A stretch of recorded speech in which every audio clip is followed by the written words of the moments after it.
What is salvation? Well, salvation is God's gracious act of rescuing humanity from sin, restoring us into right relationship with Him, and transforming our lives through the finished work of Jesus Christ.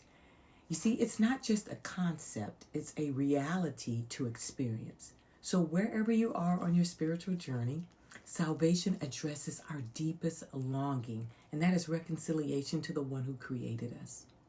It's a divine exchange. And here's what I mean. First, we're rescued from sin.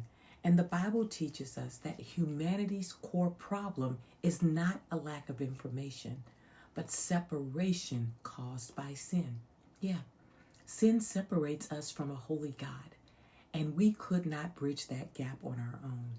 Ephesians 2:8-9 tells us, "For by grace ye are saved through faith, not of works." It is a gift. Yes, salvation is a gift.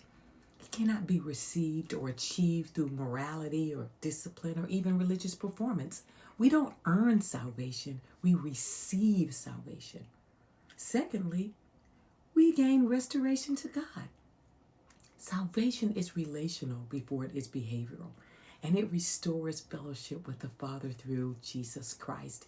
And that's why in Romans 10:9-10 it says, "If you will confess with your mouth the Lord Jesus and believe in your heart that He has raised Him from the dead, you shall be saved." He restores our relationship and He brings us back into right fellowship with the Lord.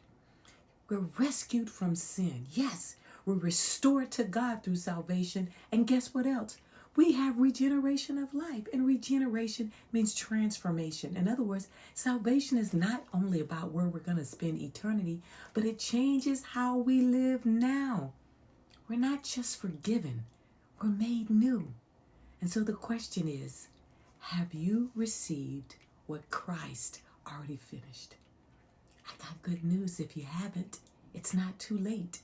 And if you sense the Holy Spirit drawing you, I pray that you'll pray this with me. Come on, Lord Jesus, I acknowledge that I'm a sinner and I cannot save myself. I believe you died for my sins and rose again. I confess you as Lord. Forgive me and make me new. I receive your finished work on the cross. I surrender my life to you. Fill me with your Spirit. In the name of Jesus, I pray. Amen.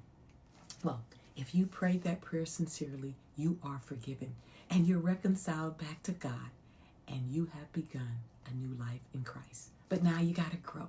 So you have to find a Bible-believing community. You have to open up the scriptures and hold on. You got to walk in obedience.